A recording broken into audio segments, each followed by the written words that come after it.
So you're all very welcome, as I say, to this, our final NasCSO meeting. This is a project that's all about connecting civil society organisations like yourselves, and we're joined by a couple of other organisations too that I'll mention shortly, and members of the European Parliament. And the idea is to develop and foster greater connections and supports for civil society representatives around Ireland with their European Parliament representatives. So we also are joined often by colleagues from the European Parliament Office here in Ireland, and we hope that someone will be joining us slightly later during the meeting for that too. The European Parliament, of course, for anyone who's kind of at the 101 stage, is the function of it is to act as a voice for European citizens and represent European citizens across at EU level in the EU. Parliamentary democracy, engaging with citizens, at EU level, this is what it's all about. It's about bringing citizens into the EU and being part of those discussions. And that's through your elected MEPs effectively. And that's what this project is all about, to give you a chance to directly connect as best we can in the virtual world that we're in now to your MEPs in a kind of a discussion forum and a meeting context too. So we're holding a series of thematic roundtable meetings. This is sadly our last, and we've had a number of meetings with people across the country in all different sectors of civil society organisations, and now in our final stage with the different European Parliament constituency regions in Ireland. So the Midlands Northwest was our final one of the year. We hoped to hold these ones in person, but unfortunately the government guidelines didn't allow for that. So we still have had really good, fruitful discussions with civil society organisations and MEPs, so we hope that you can get that out of this today. And equally, if there are any of your other elected MEPs in your region or across Ireland working on issues that are important to you, we would love to foster connections and help you connect in with them. So if there's anyone else you'd like to connect with, or any follow-up questions for Chris or any of your MEPs, do feel free to check in with us and let us know how we can best support you in developing those connections and keeping in touch with your MEPs and asking for what it is that you and your organisation need. So just to pop back, ourselves in European Movement Ireland, we're an NGO working on European affairs in Ireland since 1954. So the longest established NGO working on EU affairs in Ireland. And our goal is to develop that connection between Ireland and Europe and to achieve greater public understanding of and engagement with the EU and EU issues. And we do that through projects like this, the NasCSO programme with civil society organisations. We're running a huge programme as part of the Conference on the Future of Europe, which is a Europe-wide initiative to get people talking about the future of Europe. And that's something you can all be part of yourselves as well if you want. There's a great multilingual platform, future.europa.eu, and I'll pop that in the chat shortly as well, where you can submit your ideas, your thoughts, your suggestions for Europe's future too. Or indeed, you can email us conference@europeanmovement.ie if you'd like to be part of discussions about Europe's future and part of a report that we'll be submitting back to the EU and to our elected representatives too about Irish people's views on Europe's future. So we'd love to hear from you as part of that. And they're just some of the programs that we do, as well as publications, podcasts and that type of thing, to get people talking and learning and understanding more about the EU and EU issues. We're also part of a huge European Movement international network, which is 34 countries, 39 national councils. So it stretches beyond the EU. It's also countries that are thinking to join the EU in the future and support the European project. And we're delighted as well that our CEO in European Movement Ireland, Noelle O'Connell, is also Vice President of European Movement International. So that's just a bit about ourselves. If you'd like to connect with us on other projects too, we'd be delighted to hear from you.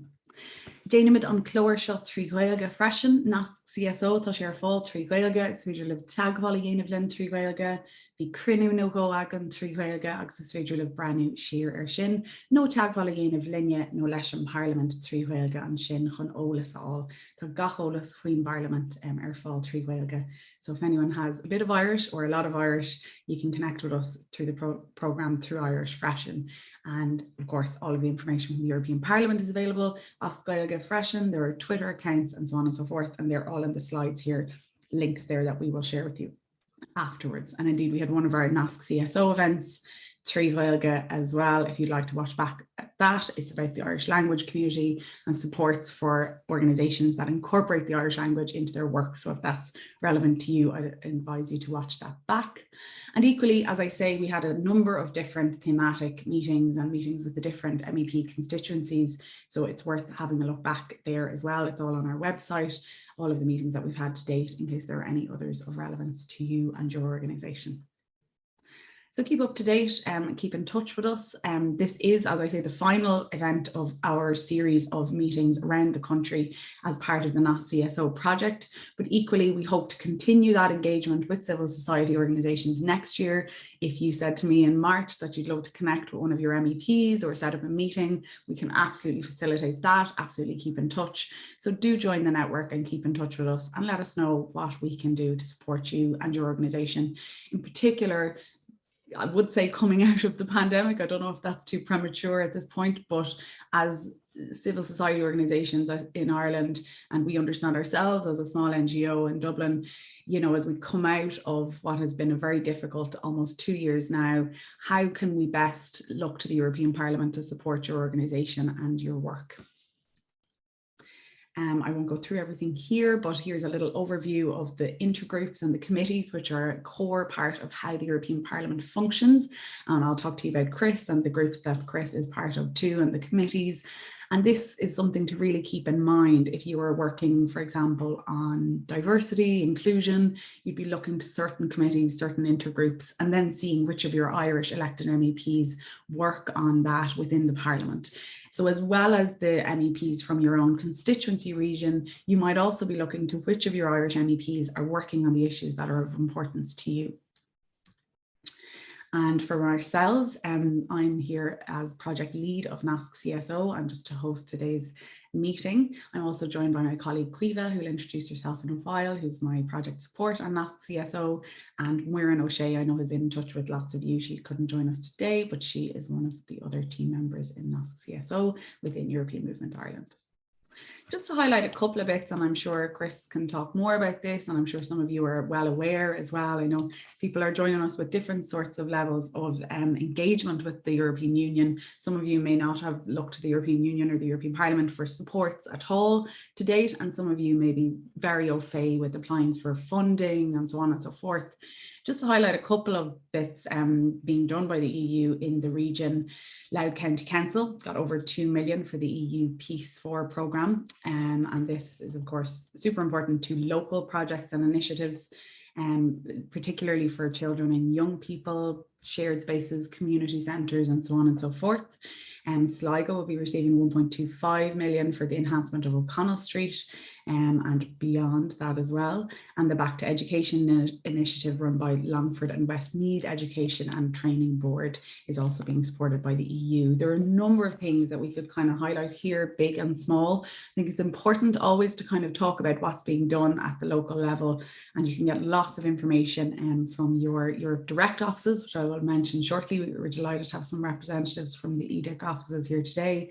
But just to see what is being done within your community or within your constituency, and how then you can access more of that kind of support for your organisation.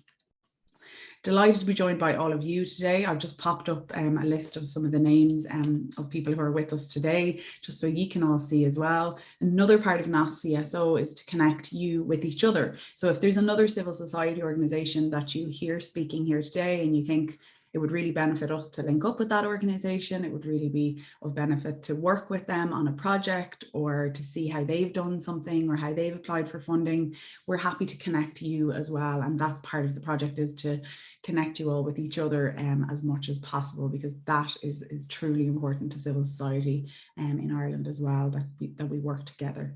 So delighted to see so many of you here from right across the region. So as I say, keep in touch if you'd like any information about the project. If you'd like to follow up with your MEPs or anything afterwards, do drop us an email, info@europeanmovement.ie, or from any of the contacts you've been in touch with. And you can follow #NasCSO for updates and for the picture that I took today and so on and so forth, and some follow up after the meeting. And all of the information is on our website there too. So before I hand over to Chris, our MEP who's joining us today, I might just do a really quick run around the house. If we can just ask everybody to introduce yourself and your organisation. And there'll be more time later to talk about maybe a bit more detail about your organisation, the challenges facing your organisation. But for now, I'd love to just run around the house and just to see who's with us today and who you're representing. So the first person on my screen there is Dave Byrne. Dave, if I could ask you to say a quick hello. Hey, how are you doing? I'm Dave Byrne. I'm the advocacy policy worker for Cope Galway. I'm also a project worker with Cope Galway. And I suppose our service kind of works in 3 different areas. We work in homeless services, domestic abuse services, and senior support services. So we work with rough sleepers on the street the whole way up to providing accommodation and support accommodation. Thanks, I've heard a lot about your work. Steve Dolan.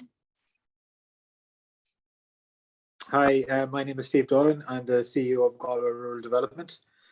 We manage the 2 SNRSS programs for East Galway, the LEADER program funded by the European Union and CAP, and the SICAP program for the county. So we have about 60 staff.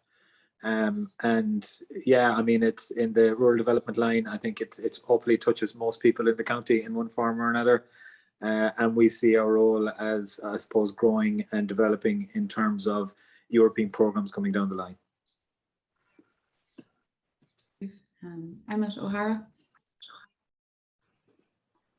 Hi, morning everyone.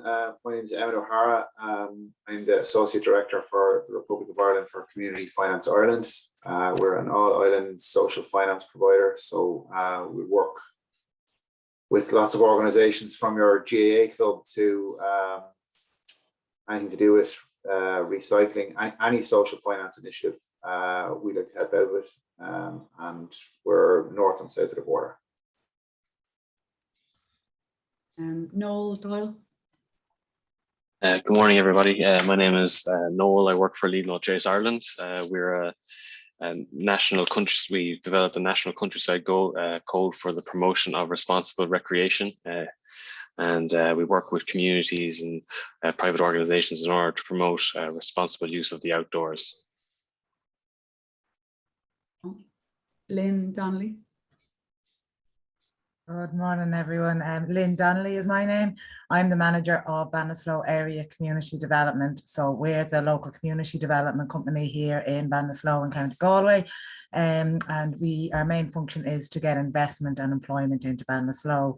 And we do that through both enterprise projects. So you see the Enterprise Centre, the picture behind me there. We're also involved in a lot of community development projects as well. Thank you for joining us. Stephen Meredith.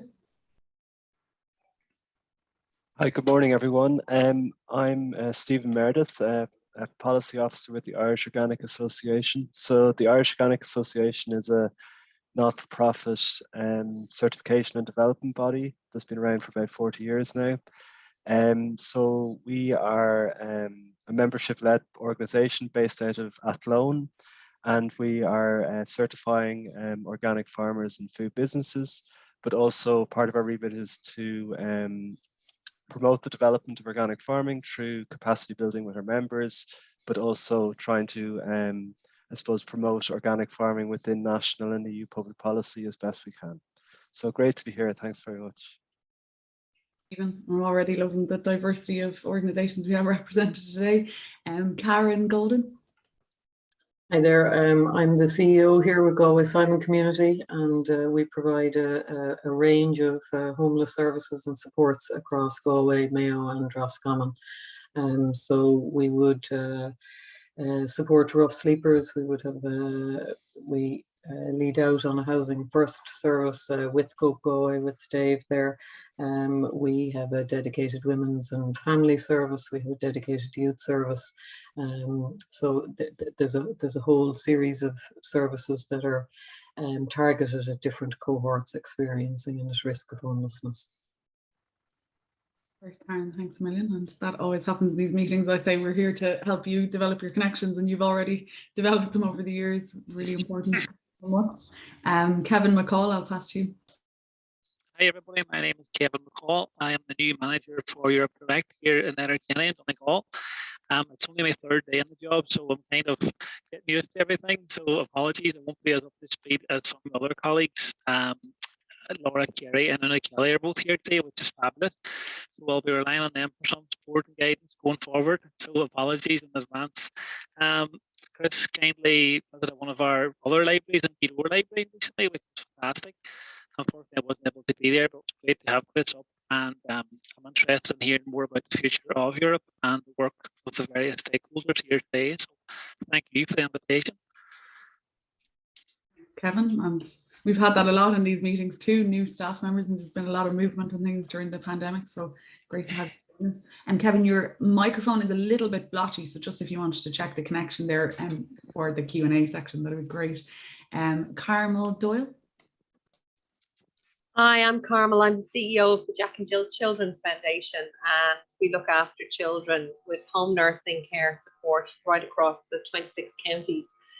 Today we have 407 children under our care. These are children from birth to 6 years of age, and the Jack and Jill connection is from birth to 6, but we also look after end of life care. I'm very happy to be on the call. Thank you. Thanks, Carmel. Delighted to have you with us. Thank you very much for joining. Kevin Delaney.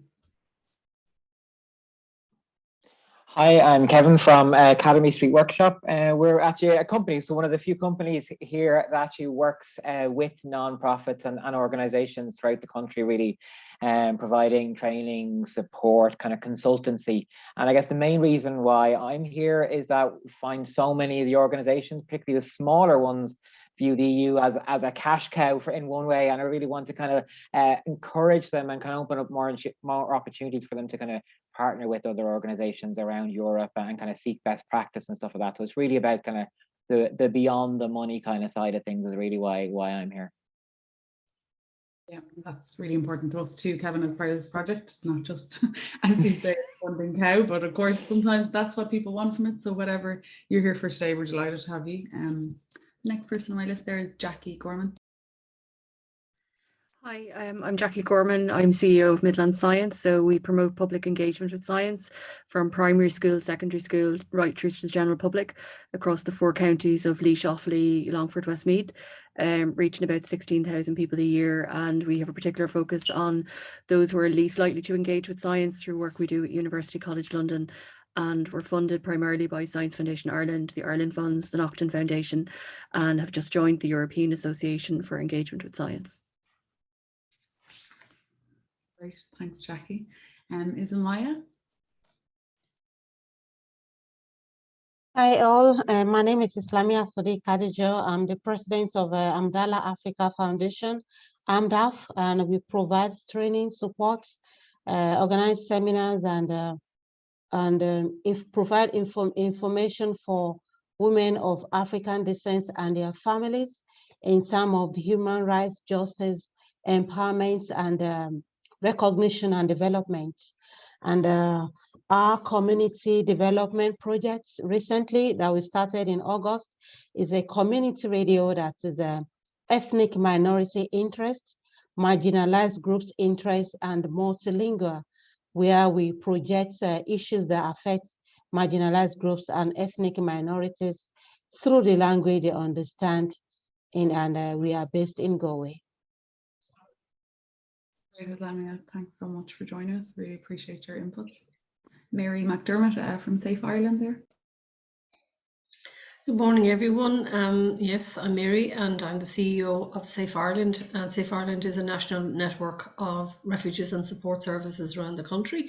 Indeed, Dave, hi, you're getting loads of waves this morning, Dave. COPE is one of our members to whom we work very closely. And as you can imagine, we are still trying to deal with the double pandemic of domestic violence and COVID. So I'll just leave it at that. I'm very happy to be here. Thank you. Mary, double pandemic is not something anyone wants to hear, but it's something to be acknowledged and to look for support on, I think. Absolutely. Steve Dolan, did we hear from you already? And even though we still want to be with you, but well, as you can see, it's few minutes before noon, and I have to say my goodbye on the show today. Don't forget, Go Com Radio is hiring freelance marketers, and we welcome media volunteers. Steve Dolan, I think we've heard from you already, did we? Yes, indeed. Perfect. Kevin from the IPSC, I know your camera's on, but if you'd like to pop in even off mute. Hi everyone, yeah, I can't really turn on my camera here. Yeah, my name is Kevin Squires. I'm the National Coordinator of the Ireland-Palestine Solidarity Campaign. We're Ireland's oldest and largest Palestine group that campaigns on Palestine, 20 years old this year actually. And at a European level, we work with our colleagues in the European Coordination of Committees and NGOs on the Question of Palestine, or ECCP. And I have to say our experience over 2 decades with the European Union has not been positive at all.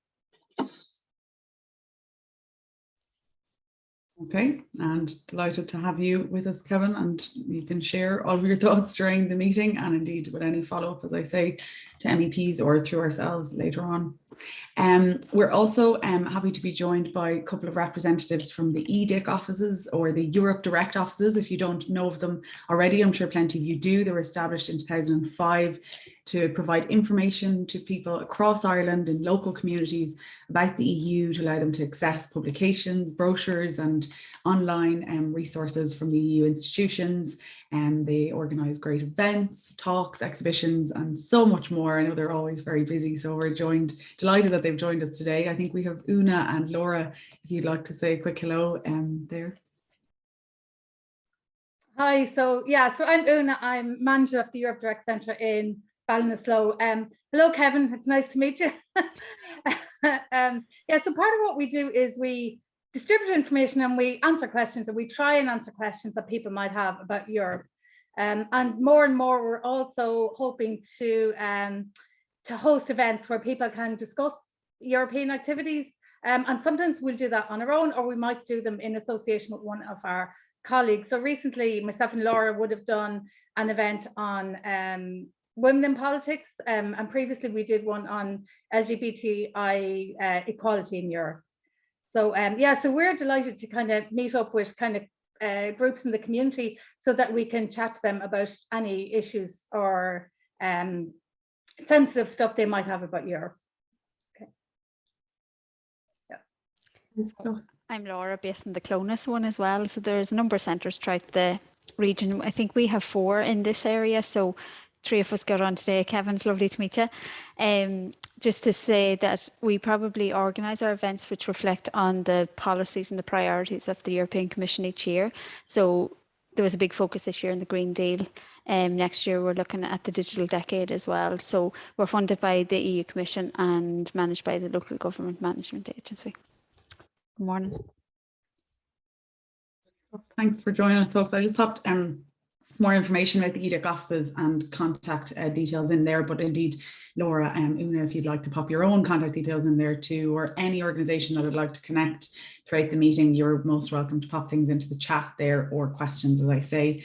I'm just going to pass over to our MEP and guest today, Chris MacManus now, and to introduce him. He's of course with the Left Group in the European Parliament and represents the Midlands Northwest, most of your own constituency region. I should have also acknowledged at the beginning, some of you are joining us from other MEP or European Parliament regions who couldn't join us for other meetings, and you're very welcome today too. I know some of Chris's parliamentary work is of relevance to you, and thanks for joining. Chris took over from Matt Carty when he was elected as a TD in 2020 in the general election, of course, and is an advocate for CAP reform and the TRIPS waiver for COVID-19 vaccine, among a huge amount of other work that he does. He's on the Committee on Agriculture and Rural Development, and also the delegation to the EU-UK Parliamentary Partnership Assembly. But I could go on for probably an hour about all of the work that Chris does in the European Parliament. So Chris, I'll pass over to you to tell us a bit about what you're working on and what's of relevance to you. And everybody, just to keep in mind, if there's anything that Chris highlights that you'd like to ask questions about, feel free to pop them in the chat or raise your hand and we'll come to discussion just after that. Thanks, Chris. Thanks for that, Lisa. And I was about to say good morning to everyone, but I recognize it's just after moving into afternoon. So good afternoon, everyone. And just to introduce myself, Chris MacManus, Sinn Féin MEP for the Midlands Northwest constituency, and maybe just to give a bit of context in regards to myself and how I ended up in this role, kind of an accidental MEP. I was supposed to run in the last general election in February 2020. And because just for political reasons, Sinn Féin were maybe not as good a place, and I withdrew myself, and then we had an exceptionally good election. And by virtue of being the only one on the substitute list who hadn't been elected as a TD, I fell into the role of MEP, taken over from Mark Carty. Look, massive difference. I come from a local government background. I was a local councillor since 1999, and that's kind of where I earned my spurs and learned the importance of being try to be an effective public representative and try and articulate the need for constituents. Obviously, Midlands Northwest is a much different beast. It's 13 counties from Donegal down to Galway and from Mayo over to Louth. There's approximately 1.5 million people living within it. So the level of constituency engagement is very much different.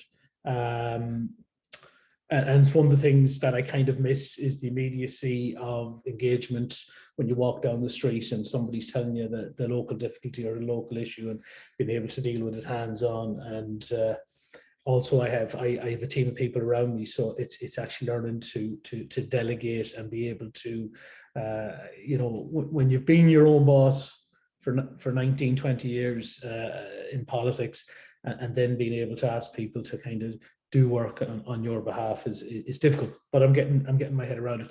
I came in at a very strange time. I literally started the second week of March 2020. On a Monday, I flew out to Brussels. On a Tuesday, I signed in as an MEP, and on a Wednesday, we got an email telling us to return back to our home country because of the pandemic. And on Thursday, I flew home. And the first 6 months of my job was working out of a bedroom in Sligo, which posed its own difficulties in terms of being able to get my head around the massive role that is one of an MEP. Suffice to say, thankfully now I have an office based here in Sligo, which is when I'm not in Brussels, which is where I work out of. The role of an elected representative in the European Parliament, and as I said, it's been very difficult and challenging, like it has been for all of us in our own walks of life this last 20-21 months. But the role is, I suppose, to some extent, it's quite broad. The work of Parliament is quite broad. It's primarily kind of there's a kind of like a 4-week cycle within the European Parliament system. The first week is what's called a constituency week, where we spend all our time in our constituency. Unfortunately, until recently, and now it's curtailed again, I have only been able to start getting around, hitting the road and actually going out and engaging with groups around the 13 counties. And we only were able to start that in September, and we've had to kind of maybe pull back on it again because of the what's been happening over the last number of weeks. So there's a constituency week where we spend our time in the constituency. The next week is then what's called a group week. I'm a member of the left group in the European Parliament. So it's where our group come together and we discuss what our policy priorities are in regards to broad, progressive social and economic issues. The third week then, which is probably to some extent where the real work gets done, is what's known as committee week. There are 20+ committees within the Parliament, and they would cover an awful lot of different areas. There could be internal trade, there could be agriculture, economics, foreign affairs, human rights, gender equality. So as I said, there's 20+ committees, and by and large, that is where the legislative work gets done. While I know people will focus on the fourth week, which is plenary week, which takes place in Strasbourg, when the EU decamps from Brussels for some unknown reason to me, costing tens of millions of euros, but conversation for a different day, and votes on legislation. But the real work is done in committees. where legislation is scrutinised and it is crafted and scrutinised. So what we will be doing is reviewing proposals for EU legislation, amendments to texts, voting on putting forward new EU policies. Most MEPs will only cover 2, maybe 3 committees in terms of their work, which means that to some extent you have a kind of a working knowledge of what's going on in terms of legislation coming out the far end of other committees, but you don't have real depth of knowledge. I'm on 2 committees and I'm a substitute in one of them. I'm on the Agri Committee, which caused great mirth where I come from because I was an urban councillor for 20 plus years, and suddenly I inherited these committees from Matt Carty, so I suddenly put on the Agricultural Committee and the Economics and Monetary Affairs Committee. And in regards to that, I'm not an economist, I'm an engineer with background, but I found it quite a positive engagement to be involved with. The other work that we would be involved with would be the general work of any elected rep, regardless of what level they are, whether they're at local, state or European level, which is responding to queries and concerns of constituents. And the one challenge I found is that many people are disconnected from Europe. They feel it's, obviously physically it's out in Brussels decisions or Strasbourg decisions are made, but there's that disconnect because the legislation and directives that are passed may not have an immediate direct impact on the day-to-day lives of citizens. We'd also engage with stakeholder groups and speak at events and stuff like that. And obviously then the other thing that we do, and it's probably one of the important roles that I see, is the advocacy role, the raising of awareness of important issues, signing pledges, being involved with, writing open letters with other MEPs, putting out press statements of, regarding issues, not only with my direct work, but also other issues that I have a very specific interest in. So in regards to my committee work, as I said, I'm on the Agri Committee. We're there to make sure, from my point of view, is that ag policy works as best as it possibly can for small and medium farmers, and hopefully that we learn to adopt a more ecologically sustainable practice through the just transition. Also, as people be aware or may not be aware, but one of the big things in regards to the EU is the Common Agricultural Policy. It takes up over approximately 1/3 of the EU's full budget, and that has been approved by Parliament over the last, I think it was the November plenary session. The Economic Committee, as I referenced, something that was totally new for me. We decided rather than just, you're never going to learn everything about the economy. It'd just be impossible. To get your head around, you need to be Milton Friedman or some of them economists, whatever. But we've tried to see that one of the areas that's maybe becoming more and more important is that area around crypto assets and digital currencies. So it's looking at that and trying to make sure that the likes of any new developments in that have proper oversight, but also that they're about empowering and protecting consumers. Obviously, as somebody who's an Irish Republican, the whole issue of Brexit, post that, the Irish Protocol, the withdrawal agreement. I'm a member of the contact group of the Parliament. We meet the Commissioner Šefčovič every time he goes in for negotiations with the British. We engage with him before and after.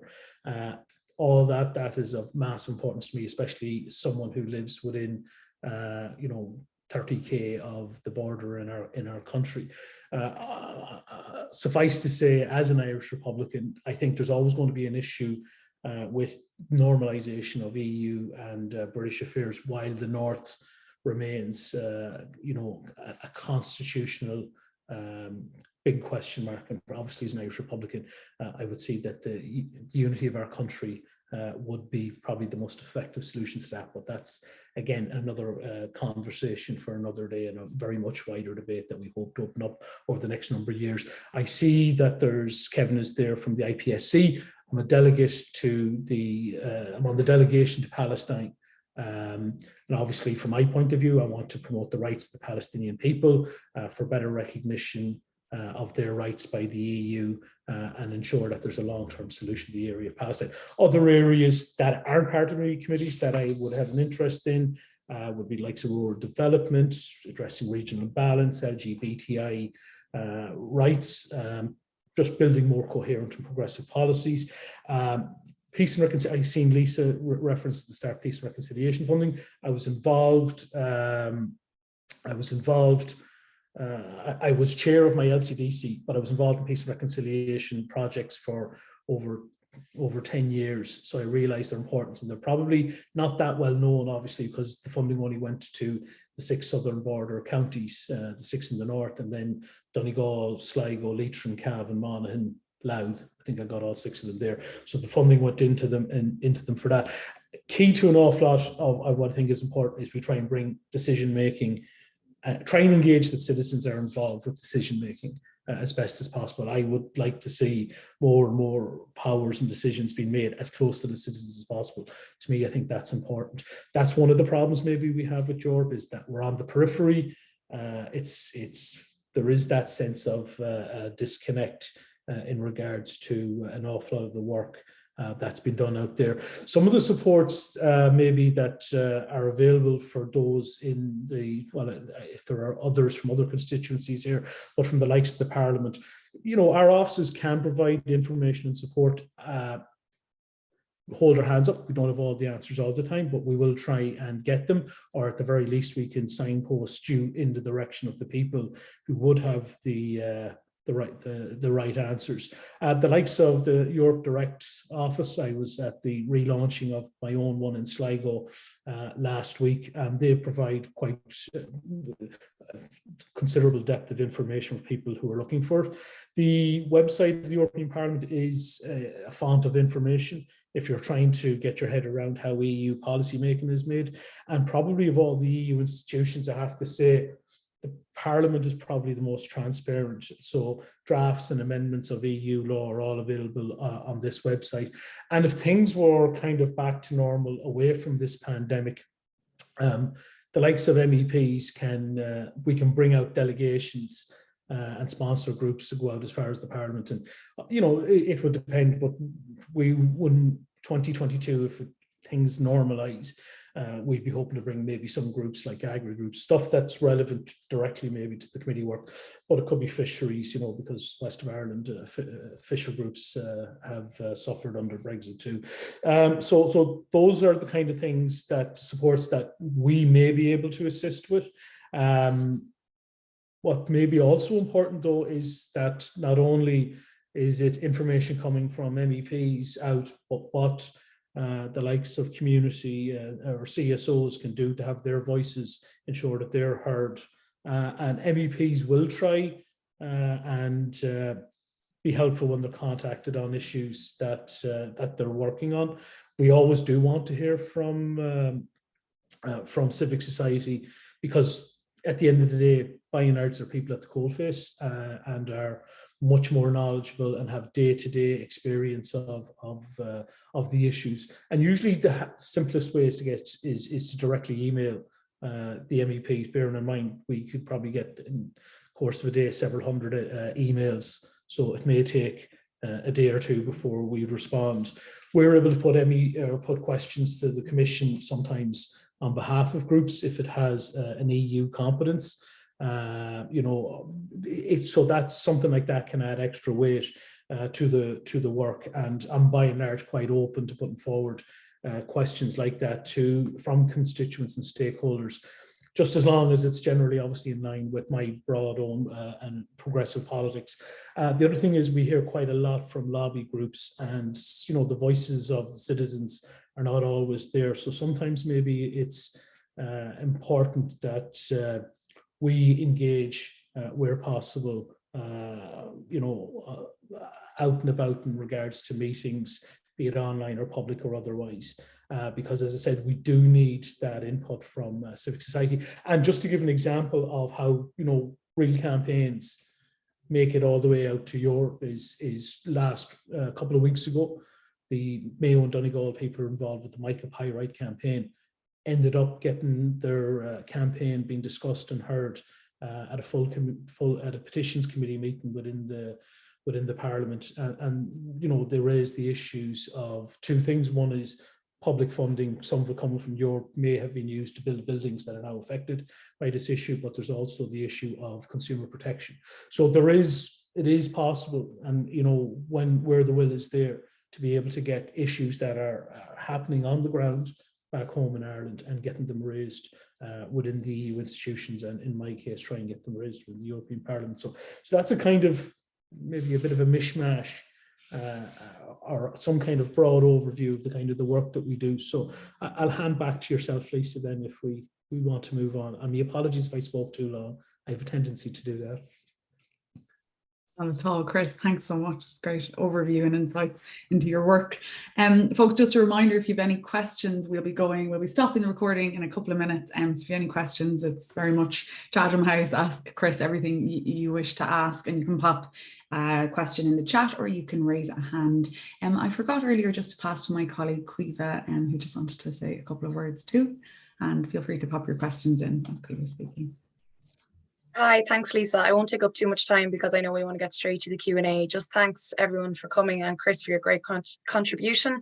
It's great to hear that you're so accessible to CSOs and to as a Mullingar Westmeath woman.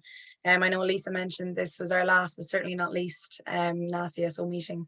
So it is great to hear you speak about the supports that are available for different organisations, and that as well, if there are any questions, that people can email yourself, your MEPs, the Europe Direct Centres, the European Parliament. There's a lot of information supports out there. So I just encourage everyone to try to get the most out of this meeting. We've seen examples from past NasCSO meetings of MEPs and CSOs meeting up after, or CSOs networking, and great things can happen because of it. So I would just encourage you to do that. And thanks again, everyone. I'm looking forward to hearing your questions. And with the Westmeath family, we saved the best till last, I think, rather than the last. So folks, any questions there, and I will stop the recording. Thanks to everyone.